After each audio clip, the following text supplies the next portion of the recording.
Hello everybody, and welcome to the Wench Bench, where friends sit and talk about fabulous fictional females and how their stories have influenced us throughout our lives. My name is Alison. And my name is Fonda. We are not experts on the topics that we present, nor are we professionals. The views, information, and opinions expressed during the Wench Bench podcast are solely of the co-hosts. Today, Fonda is going to be talking about Kitty Pryde. Yes, I am, and I'm so very excited. So I'm going to start out with doing like basic facts about Kitty Pryde before I get into the reasons that I really like her as a character and what I think resonates with me as a person and maybe other people. So first things first is she's from Earth 616, and as we know, Marvel has multiple Earths. Yes. Well, as we know, our listeners might not know. As Marvel enthusiasts would know, there are multiple Earths. Mm-hmm. If you're new to Marvel, you're probably just learning that. Her hero name is Shadowcat.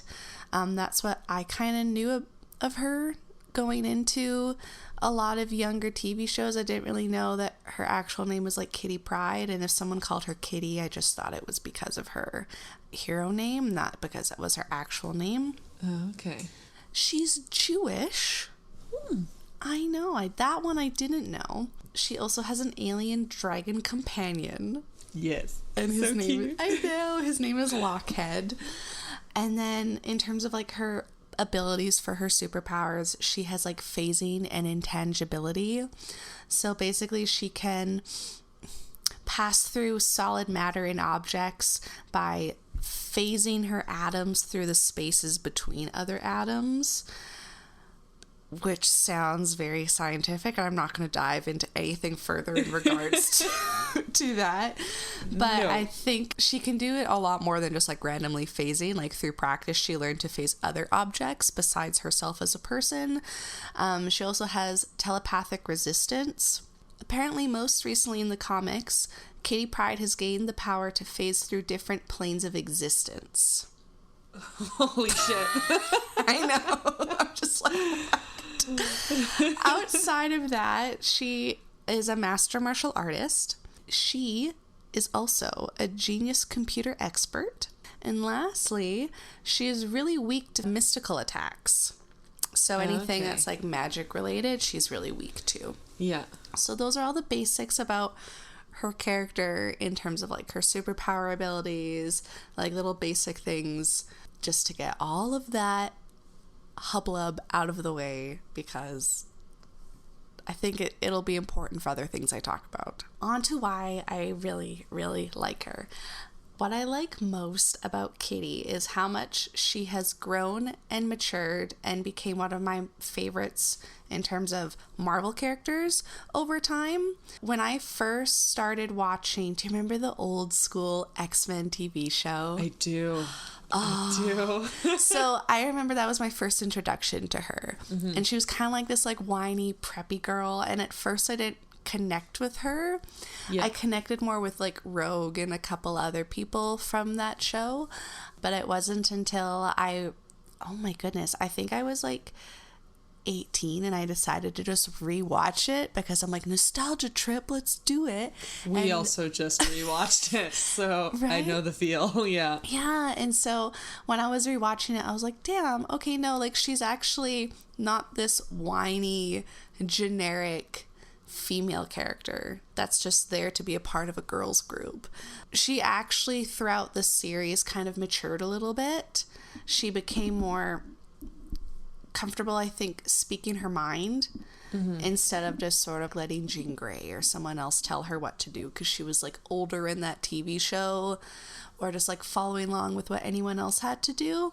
I noticed that she started to like make decisions more for herself, and I could respect that, because I could only imagine being a part of a superhero school. You probably have power dynamics there, and you're trying to figure out what the crap you need to do and what you don't need to do. Yes. Do you think that kind of resonated a little bit with you as a teen girl trying to find her own place in the world? Yeah, and not so much in a way where it was like, I wasn't like other girls. Like, not like that old thing that I think many of us that are now like millennials, quote unquote, used to say, like, I'm not like other girls. But I think what resonated with me was the fact that I was trying to figure out who I was outside my family and not like have my family sort of make certain decisions for me. And I think that led to me being able to choose my friend groups and choose what I wanted to do. So I think that led into like my not so rebellious phase, because I didn't really rebel, but I think I just sort of like, I didn't go to church and my parents weren't necessarily happy about that, but I was like, no, I don't want to. So I think her testing her power dynamics in a family, which like the school was her family, made me sort of like test the power dynamics within my family, which maybe my mom didn't like, but yeah, you know, I don't think teenage girls are ever really supposed to get along with their parents, but no. Back to other reasons I like her now. Not that I knew this when I first started getting into Kitty Pryde, but she started out as being like she was 13. She was like one of the youngest team members that started to actively go on missions in like the old comics and the TV shows. I couldn't picture a 13-year-old doing that. So the fact that she like kicked butt and took some name as a 13-year-old girl, pretty impressive. Yeah. What amazed me the most was how much she had developed. She played a huge role in apparently Whedon's run of Astonishing X-Men.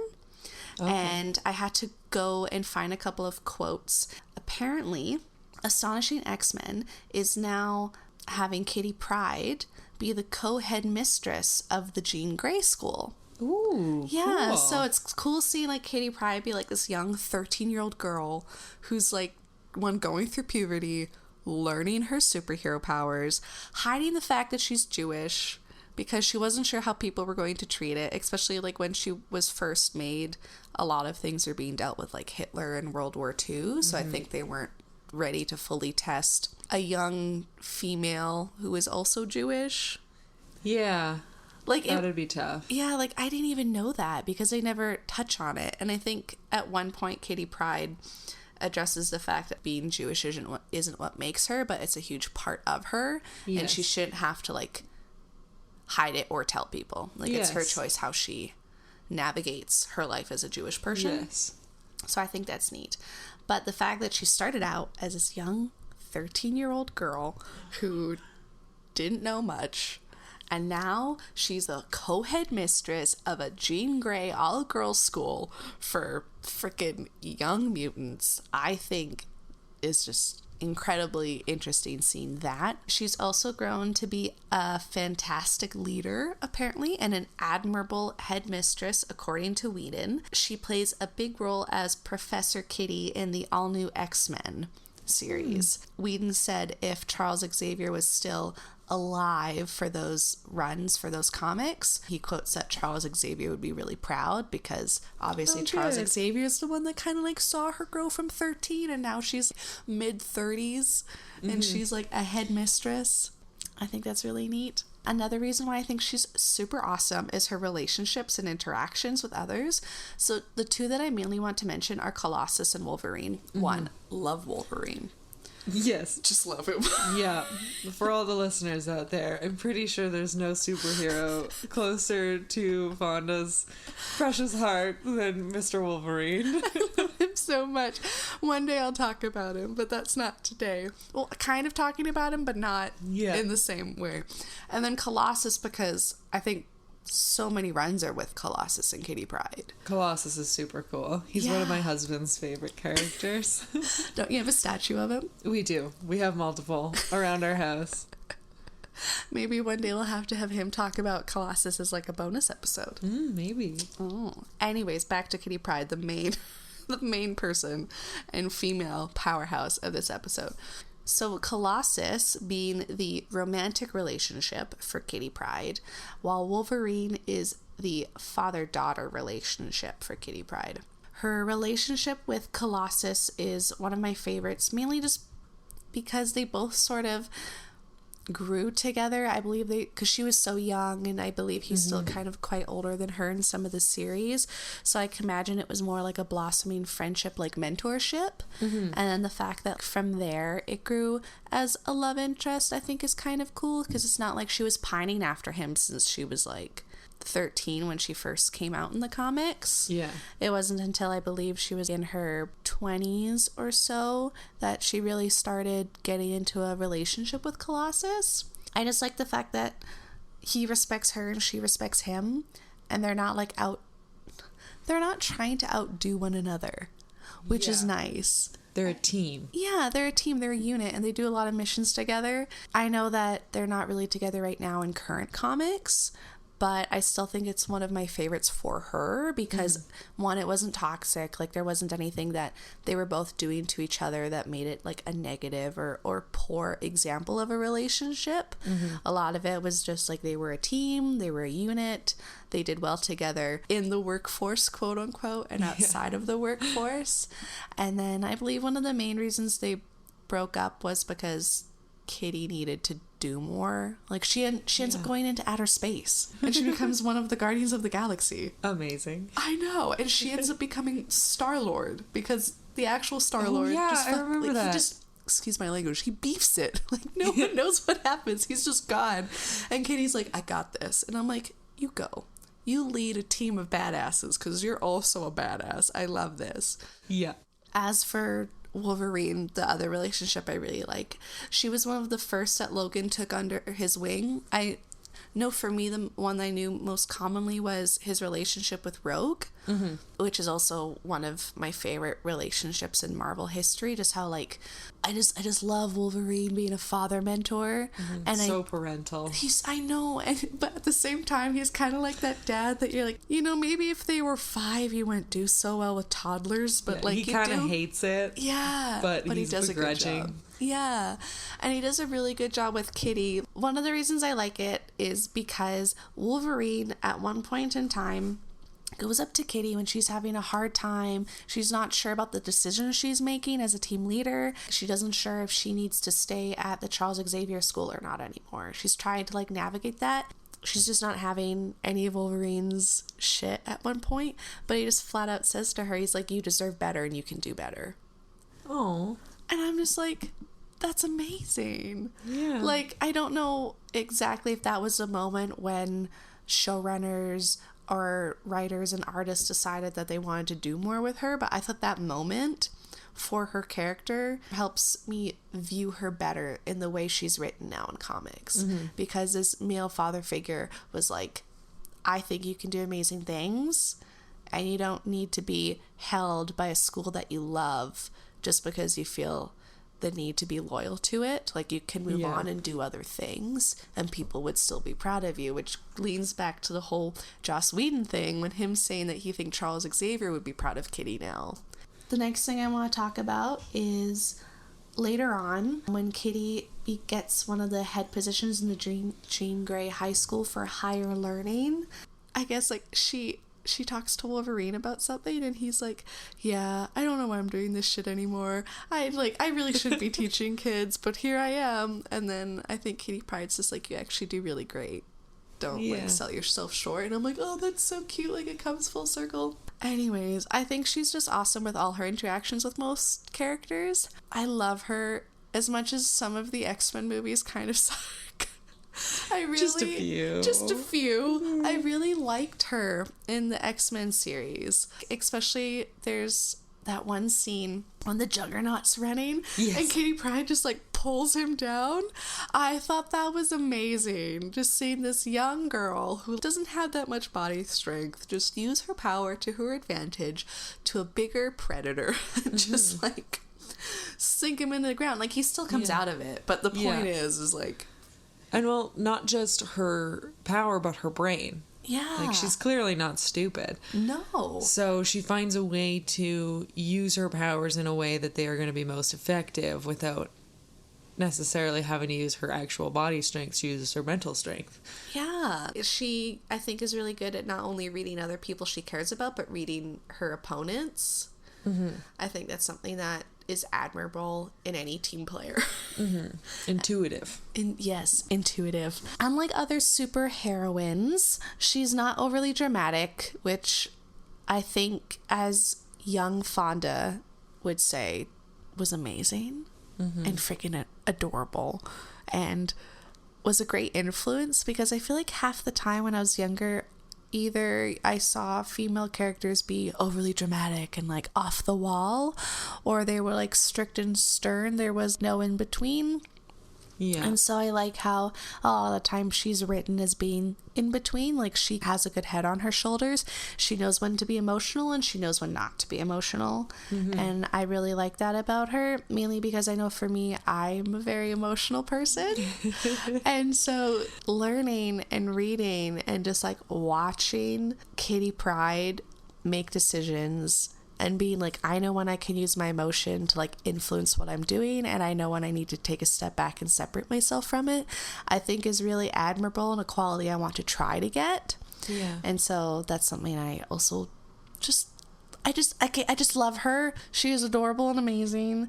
The other thing I like is she's in newer comics, she doesn't come off as being over sexualized. Yeah, I was gonna ask you about that, because her costumes kind of throughout the history have always been pretty covered in comparison to her like from cohorts, head to toe. Basically, she has like a full body suit, which in my opinion, I wonder if it's because of her powers, like she needs to have that, like maybe it helps her, just because I know that there are some superheroes that have costumes that either help, and some superheroes have costumes that they're just there for show. Yeah. But she has never once had an over-sexualized outfit. The one thing I do know, though, is she had a lot of over-sexualized poses in some comic covers, but not so much anymore.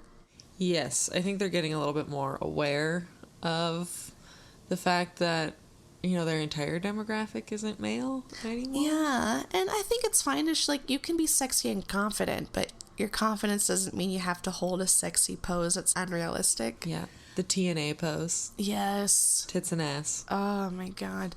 I think there's this one cover of her, because she's quite smaller than Colossus, and it's like one of the covers where they're going out and they're doing some sort of like team activity. I didn't read it just because the cover is over-sexualized in my opinion. How she's like holding him and part of her body is phased into her crotch and like other parts of her body are not. I'm just like, why? You know the one I'm talking about? Yes, I do. It's just, I don't understand. Like, I don't like that. I don't like how they use her powers to like hide certain parts of her body to make it sexualized. I think it was like her abdomen was like phased into his crotch, and I was like, why? Yeah. Why? Like, I don't understand. Yeah. And then like, why is she coming out and like wrapping her arms behind her head just to get around his neck? It just didn't make sense. Didn't understand it. I know we're talking about Kitty Pryde specifically, but the X-Men on a whole have seemed to be a pretty prevalent part in so many people of our age's lives, and hopefully people younger than us, and well, I imagine older than us. I was wondering how you feel about the use of mutants as a allegory for puberty. When I was younger, I don't think I thought much about it. Can I ask you more what you're trying to, like, what do you mean by an allegory for puberty? Do you feel like it actually connected with you? Because I know that was the intention of Spider-Man when he got his kind of powers. It was very much so like, your body's changing, things are different, which was I found very obvious with Spider-Man, but the X-Men never really seemed to kind of hit it over the head. So I was just wondering if you ever received those messages watching it as a young kid. Not as a young kid. Or if you just thought it was fun. Not as a young kid. And I think that's because I didn't really start watching the X-Men TV shows until I was, I think, in grade 9 and 8. I was like still kind of going through puberty, so I feel maybe if I was watching the show when I was younger, maybe I could have felt it resonated with me in some way. But looking back on it now, I really don't think it was obvious that they were trying to connect with a younger audience based off of, your body's changing and these things are happening. And I think that's just because kids know that it's a fantasy. It's like, It's like not real. It's fiction. And I already thought puberty was scary enough. If anything, if someone had told me like, yeah, when you go through puberty, you're going to get a funky, cool superpower, I'd be like, at least that's the good thing, because now I'm bleeding good once every month. Yeah. Like, I don't need that. My guts eat themselves. My guts eat themselves, but hey, at least I have telepathy, so there's a plus. Yeah, so I don't think it connected with me. Yeah. What about you? Do you feel like... I feel like, in my mind, it connected with me on more of a accepting people for who they are kind of level, watching it as a kid, because they do touch on a lot of difficult topics, specifically with things, like you said, with the Jewish community, because there are quite a few X-Men who are Jewish, and some even were alive during the Holocaust and things like that. I feel like it's a really good example of a bunch of people finding their place in the world and showing you that hate doesn't really help, especially with these characters that you get to watch, and you get to watch them grow and stuff, and they're exiled for simply being who they are, but they still find a family. So I think I found that to hit hard a little bit more than the puberty aspect of it, was just the don't be mean to people who are different. And if you do, you're going to possibly have people turn out to be like Magneto. Yeah. Yes. Oh, yes. I also wanted to ask you about her new phasing through realities. Was that what you said? Oh, my God, yeah. Yeah. How do you feel about X-Men's issue with overpowering some of their characters and then having to balance that in the rest of their world? So the one thing I do like is how they're not afraid to challenge and be like, yeah, the character learned that they were able to do this new cool thing. Like, I think it's neat that they allowed Kitty Pryde to learn how to phase through different planes of existence. Like, I think that's a neat aspect of her power. I haven't seen it yet used in anything, mainly because I think it's insanely overpowered. I think they do a good job balancing her, because there are a few times that I see, like, for example, her power does have limitations. Like, she can't breathe while she's phasing. I didn't know that. Yeah, so whenever she's hiding, like, she has to come out for air, and she has to obviously, like, practice holding her breath. Probably like swimmers. I imagine she probably has to, like, practice deep breathing and, like, making sure she's not overexerting herself. Because if she runs out of breath while she's phasing, she's just not gonna be there. Just stuck between atoms. Yeah. I can only imagine how painful that would be. Yes. There's this one comic spread, and Kitty Pryde basically, like, exerted herself while holding a giant bullet that was going through Earth. Ooh. And she made it intangible. Because she can touch other things and make it intangible. But I think at the end of it, she was, like, unconscious, and I believe someone said she was, like, in a coma for a period of time. So, like, there's certain things that cause her to, like, if she tries to be overpowered. Yeah, there's balances. Yeah, they balance it. So I think they do a great job with her. Okay. I don't quite know how that works with her phasing through other planes of existence. Because again, like, she has to breathe. So, like, what if she goes into a place that doesn't have air? Like, so it makes me wonder, like, how they're going to balance that out. But I do think that the more that they try to test the waters with a mutant character's abilities, they need to figure out how to balance it. Yes. I'm going to quickly say that Jean Grey's powers are insanely OP. Just a bit. Just a dash. And I know some people could argue and say that it's because of the Phoenix. Yes. Which is, like, this entity that, like, wants to go through Jean Grey. But still, the point is Jean Grey already had insane powers, and the Phoenix was drawn to her and just made her even more OP. Didn't really make me resonate with her, because I was like, I don't know, I don't see her really having any challenges. Like, what does she have to overcome, really? Yeah. When you have an overpowered character, what do they have to overcome? Or what sort of sacrifices do they have to make for using such an overpowered ability? Kitty Pryde has sacrifices because she has, for one, breathing is like one of her weaknesses when she's using her powers. Second is if she's overusing her intangibility, she becomes more vulnerable because like she'll like get unconscious, or she's like overly exerting herself like a normal person. Do you feel like maybe her flaws and her challenges are what kind of draws you to the character? Yeah, I like seeing a character struggle. I know for Kitty Pryde, especially when it came to Guardians of the Galaxy, I believe her relationship with Peter Quill was sort of something she had to overcome too. And I think it's because in any aspect of a character's life, seeing them overcoming a struggle and coming out on top and looking beaten and looking like they just got through hell and back, but they're still able to have a human aspect to them is nice. And Kitty Pryde to me is still very much so human regardless of her power. Yeah. While as, I don't know, like I look at Superman and I'm like, you're already an alien, like you're not, like you were raised on Earth, and so he can have human compassion, and he obviously likes Earth and he protects it, but for the most part I feel like it's easier to connect with somebody who has that true base in something you have felt, right? And some people, I imagine, probably connect with Superman more than we do. Oh, for sure.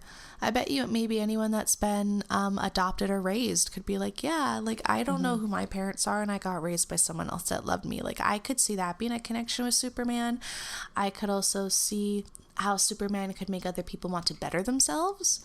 Like I can see that, but he's also I believe started by two Jewish boys. He was created as a Jewish story, basically, of somebody who's an outsider being brought into America. And I found that really interesting. Yeah. So it's very much an immigrant outsider story in the same way that X-Men is, but it might just honestly be the power disconnect and something for us simply being women. Like it's a little harder for us to connect with this character that represents everything a man should be, right? Kind of like good, Captain America. Strong, honest, all those like amazing qualities that you want in your superheroes. Yeah. But yeah, so I just really like how she struggles, and I like that her powers, I think, are balanced for her, and at least how with the writers she's received. Wasn't she the one who sent Wolverine back in time in the movie? I know. And I was like, when do you have that power? I feel like that. So was that not from the comics at all? Did you know? Not to my knowledge. Like I don't know where they got that. Maybe it was like a creative license sort of thing. Maybe they were talking to people and being like, you think this is something she could do? Like, could it be an ability of hers? But I'm pretty sure there's another X-Men that can travel through time. I imagine they might not have just wanted to add another character, but they needed a character to do something, and Kitty Pryde was that character for them. Kind of a little hokey. I know. I was like, what is happening? I'm gonna stick my fingers in your brain and bring you back in time. There we go. But basically, I just like how Kitty Pryde can be humble. She can be a badass. And I think one thing that's amazing about her is how kind she is. Like, I always see her being really kind, especially to Nightcrawler. Do you remember in the TV show how they always had this like adorable friendship, and he was kind of crushing on her? Yeah. And she didn't reciprocate it, but she was always kind to him. She was never like, ugh, I'm like better than you, or I'm putting you in the friend zone sort of thing. It was just like, I just don't like you, but it's not because of the fact that you're blue and you have a tail. It's just how I feel. It's just how I feel, and we can still be friends and work through that, and I think that's really nice. Their relationship was also super cute, because he got over that too, right? Yeah. Like, they both just respected each other and cared about their friendship above everything else, and it was adorable. I know, it was so cute. So I think Kitty Pryde in the current comic issues could be a huge role model for so many young girls. And I would love to see them make an actual movie or something with her. One, showing her be able to do all these badass things, but then after she does it, show her being able to, like, take a knee and be like, I did my one thing. I might pass out. Yeah. So please just, like, let me be. And have another character shine. I just love her personality. Like, in the TV shows, I always remember her being smart and funny, and she kind of, like, had snide comments, especially to freaking Cyclops, because he was the leader alongside Jean Grey, and, like, so many times she'd say something, and she's like, fine, okay, don't listen to me. And then I just really liked that about her. Some really fun facts that I think are neat that I didn't know, so these are things I had no idea. She has a PhD in astrophysics. Oh, wow. I know. I was like, girl, on top of being a computer genius, a martial arts expert, and you're like the headmistress of the Jean Grey school for gifted people. Yes. Like, that's dope. Her first appearance was in the Uncanny X-Men issue in, I believe, number 129. 13 was the age for her first appearance, and now she's being in like her mid-20s, mid-30s for current comic issues, so she's been aged quite a bit. I don't know when they decided to age her up. I couldn't find an exact comic that was like, oh, she's no longer 13, she's like jumped a period of time. She was co-created by artist and writer John Byrne. I'm sorry if I'm mispronouncing his name. Google couldn't help me figure out how to pronounce his last name. And Chris Claremont.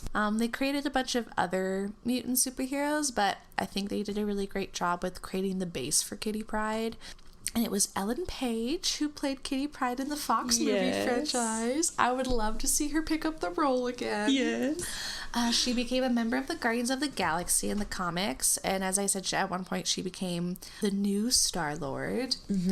So apparently, this is a quote, Joss Whedon's favorite X-Men is Kitty Pryde. Oh, yay. And I'm like, so are you going to make a movie with her then? Because holy shit. Get to it. Get to it, sir. Kitty is one of the female heroines that apparently he cited as inspiration for his vision of Buffy. Awesome. I know.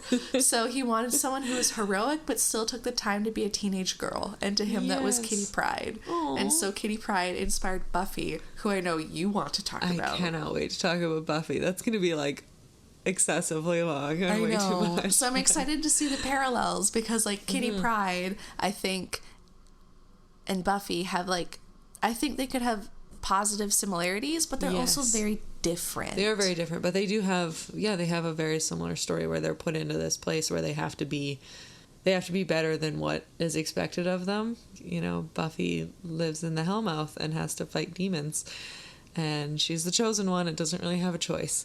Yeah. And Kitty Pryde's been born with a mutant power she didn't get to pick. She starts out just wanting to go through high school, and then she uses that to be a badass role model. Yes. So I think that's dope.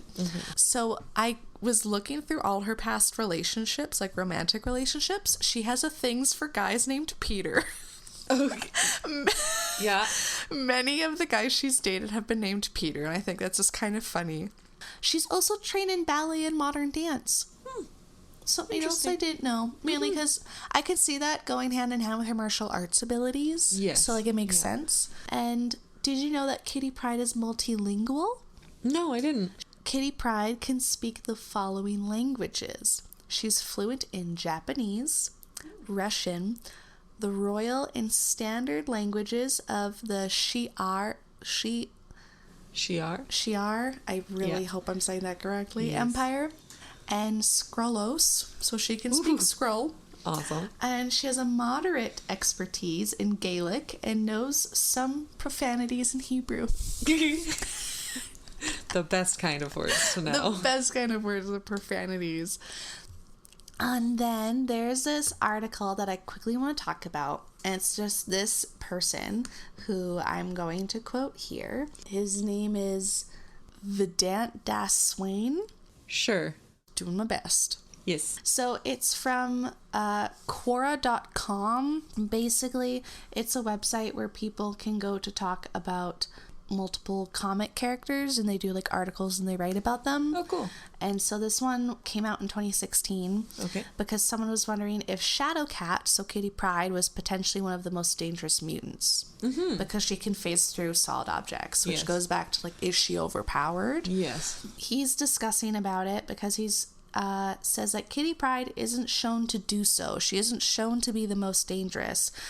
But if someone was to actually take away her limitations, she could be an exceptional assassinator and an extremely lethal mutant. Yes. If you take away all of the limitations that have been written for her as a character. Including the moral ones. However, the problem that he talks about is like the portrayal of her abilities is that they're largely portrayed as defensive or for survival purposes. Okay. As an example of like her offensive powers, she can combine her combat skills with her ability to phase. So at one point, there's this one comic where, what's her name? Emma Frost. Yes. So she's like looking at a mirror and she's like basically checking herself out, and all of a sudden a hand just punches through the mirror and then pulls her and like whacks her face against the mirror, and then like legs are kicking out, and it's just like basically Kitty Pryde like stealthily materialized on the opposite side of this mirror wall and is like kicking Emma Frost's ass with, in combination, her martial arts skills. Mm-hmm. So I think that's really neat, and I think that's amazing. And then another thing that she has for offensive abilities is physical disruption. So she can phase through solid objects, including bones, and then damage them. Oh. So, like, Yikes. if she was to rematerialize, Yeah. she could, like, really kill someone. Yes. She never does, though. There's a couple times where she, like, threatens to do so. Like, at one point, she's holding an axe, and it's phased between a gentleman's jugular. Oh, yeah. And she's like, I could leave this here. But she never does. Like, she never does. It's always to show that she has the power. Yeah, she can. She chooses not to. Yeah, she chooses not to. And I think that's really amazing. And so, again, like, that just goes into the fact that, like, she has all these offensive abilities with her power.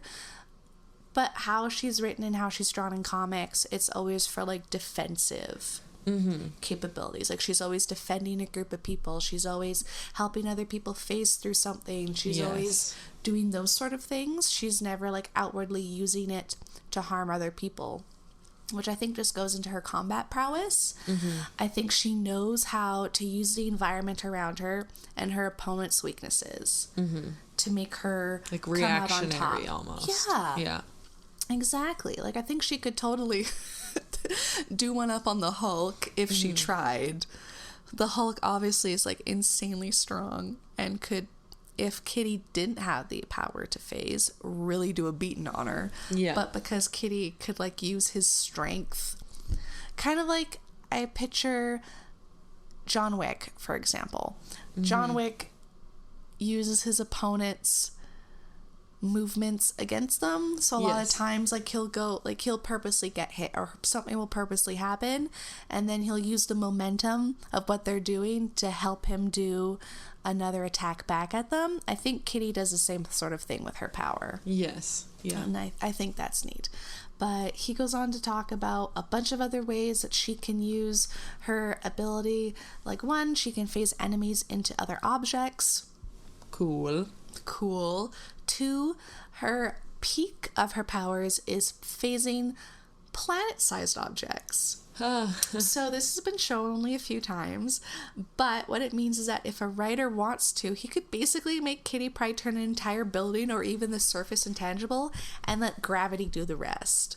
Yikes. And I'm just like, my girl. Wow, that's a lot. She could be so insanely OP, but it's because of her limitations that make her grounded as a person, and it's because of how again, like, to quote the guy, he's like, if writers wanted to, writers are choosing not to make her overpowered, and I love that. It's great knowing it's a smart choice. It's so smart. It's great knowing she could be this badass, overpowered female character, but the fact that they're again, as you said, making a smart choice, and they're doing the wise decision of not doing that, makes her, I think, one of the best female X-Men characters to date, in my opinion. She's pretty awesome. She's pretty dope. So if any of our listeners want to go read more about Kitty Pryde, do you have any like specific comic runs or something that they could look up? I know of one, but I'm sure you have a couple as well. Yes, I have a list of them. So I have 10. Okay. So I'm going to start from 10 being it's good, but number 1 will be the best. Ooh, okay. So number 10 is called Gifted. It's Astonishing X-Men, issue number 1 to 6. It has a sexualized pose as a cover. Most Not do. the best, but the story itself is pretty good. Joss Whedon and John Cassidy's opening storyline on Astonishing X-Men spotlighted Kitty Pryde as she rejoined the X-Men after retiring from superheroing and crime fighting to pursue a normal life. But Cool. Cyclops convinces her to return. So that's kind of like a little tidbit about that one's about. Her return to the X Mansion brings back loads of memories for Kitty Pryde, but things get even more crazy for her when she reunites with Colossus. So that's kind of dope. The next one after that, so what I have as number 9 is God Loves, Man Kills, Marvel graphic novel number 5. Okay. So it's a classic graphic novel by Chris Claremont, who is one of the creators of Kitty Pryde. Oh, cool. And Yeah. then Brent Anderson. And Kitty Pryde famously debates the anti-mutant religious zealot Reverend Stryker on live television. And he denounces Nightcrawler as a non-human, and Kitty retorts that he is more human than you. And so it just goes to her like defending them classifying like, oh, if you look like a human and you're a mutant, it's okay. But if you don't look like a human and you're a mutant, then it's like you're not human. Yeah, then there's a problem. Yeah, and so that one is really good.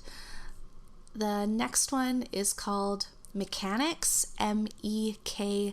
Ooh, I've read that one. Yes. So good. Okay, issues 1 to 6. So it's again by Chris Claremont, Juan Bobillo. I'm so sorry if I'm saying any of these names incorrectly. We try. Marcelo Sosa, and they show Kitty trying to adjust to life as a typical genius college student in Chicago. Oh.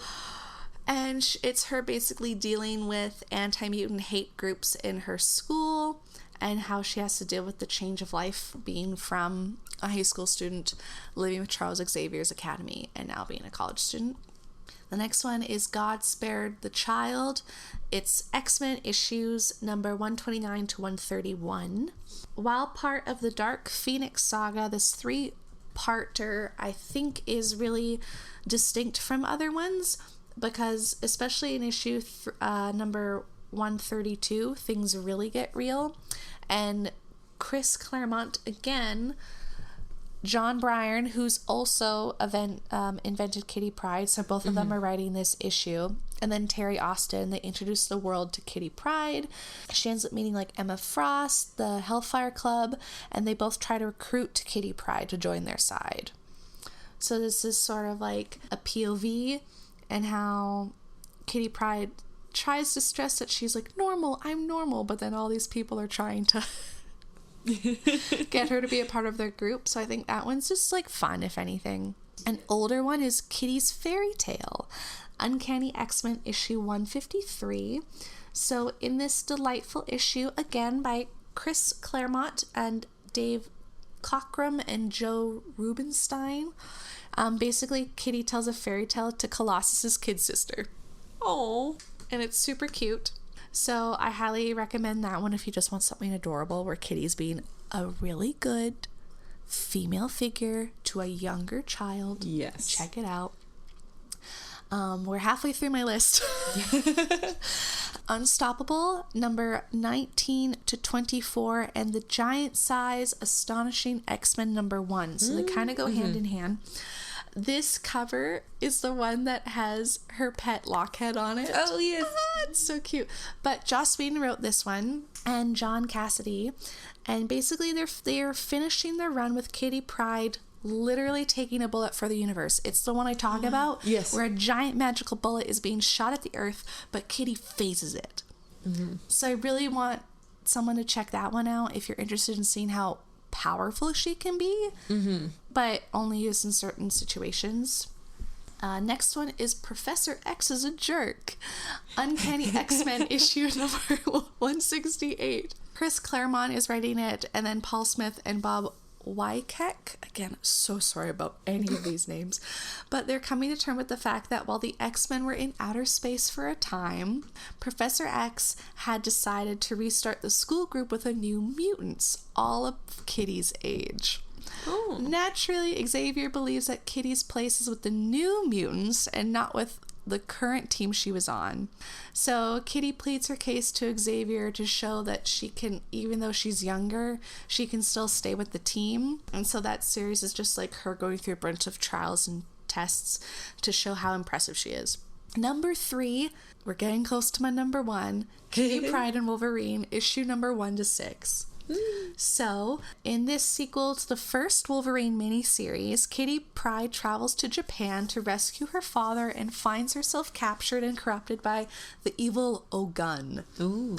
She is trained as a ninja and sent to fight Wolverine, her father figure. Wow. Eventually, Wolverine frees her from her brainwashing and they both take on Ogun. And while Kitty has been violated by Ogun, like mentally, she will repay him by killing him, ? Ooh. It's sort of Gotta a comic. Love those question marks. I know. It's sort of, I don't want to give too much spoilers, but I think it's a good moral one where she's figuring out if she should take the high road or take the low road, learning through her character. So that's a good one. Number 2, Days of Future Past, not the movie. Not the movie. X-Men number 141 and also Uncanny X-Men issue number 142. So it's a classic X-Men tale from John Byrne and Chris Claremont and also Terry Austin.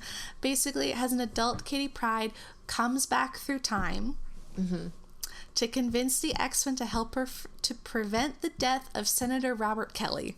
And that's it. That's it. That's that. Time travel. Time travel. And number 1, the one I think is really great, and it has her classic costume as the cover. It's pretty dope. But she's fighting this alien creature. Like, whenever I look at it, like, I'll show you right now. That's the cover. Oh, awesome. Doesn't it look like aliens? It does look like an alien from Aliens. Anyway, so it's titled Demon Uncanny X-Men issue number 143. So it's the last issue that Brian, Claremont, and Austin did together. However, the next issue is a one-off where Kitty Pryde is alone at the X Mansion on Christmas Eve when a demon attacks. I just think that's adorable. It just sounds so fun. I know. It's just like on the cover it says, "Guess what just came down the chimney." And I'm just like, oh my god. There's a lot more comics, especially now. Like, you could read a lot of runs of Kitty. One being Star-Lord. Like, that's another cool space adventure. But I think if you want to get some classics in by the original creators of Kitty Pryde that set her up for being amazing, I would check those ones out. And check at your local comic book shops first. Definitely check out your local comic book shops first. If they don't have it at your local comic book shop, I know that you can get, like, comic book subscriptions online. Yes. By Marvel, there are lots of sites and stuff that you can go to and you can read them, but supporting local is always the best because those little shops do a lot for everybody and they put a lot of effort in. I'm actually going to mention one of my favorite lines of comics. It's not specifically focused on Kitty Pryde, but she's in it. She's in it, and as far as this podcast is concerned, it's probably a pretty great list, and I'm sure we would love it, but it's actually the first time that the X-Men team is all women. It was released in 2013. Dope. You can start with X-Men number 1 from, I believe it was May 2013. And the team includes Storm as the leader, Rogue, Jubilee, Kitty Pryde, Rachel Gray, and Psylocke. So yes, it's this like powerhouse woman team. And I'll read you the explanation for the first comic. Because you demanded it, the X-Women finally get their own book from critically acclaimed superstars Brian Wood and Oliver Coipel. An old enemy shows up at the X-Men's door, seeking asylum from an ancient evil come back to Earth.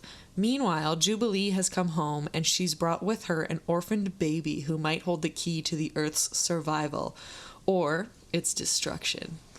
Against a backdrop of what seems like an alien invasion and an eons-spanning war between brother and sister, Storm steps up and puts together a team to protect the child and stop a new threat that could destroy all life on Earth.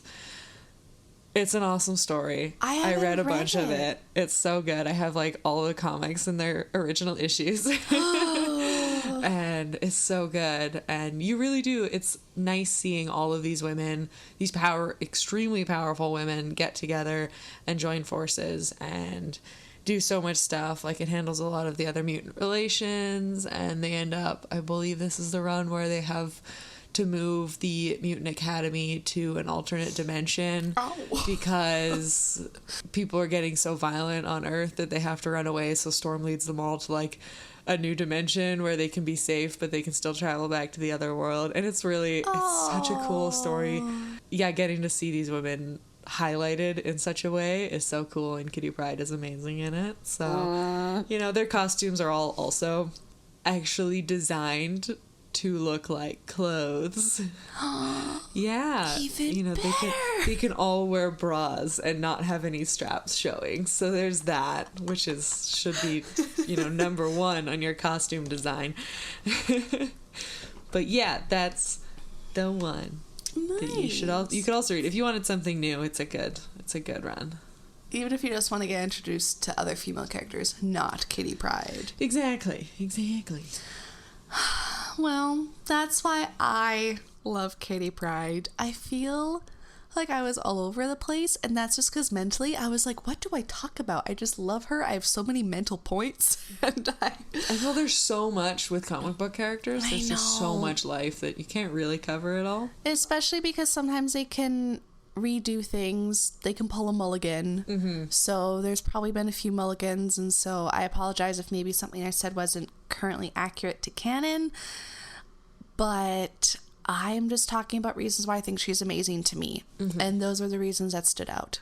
Anyways, so Alison, before we end off the show, can you please tell me what you're currently excited about? So what I'm currently excited about is that in time for Game of Thrones, we decided to buy television for a couple months because usually we just rock the Netflix.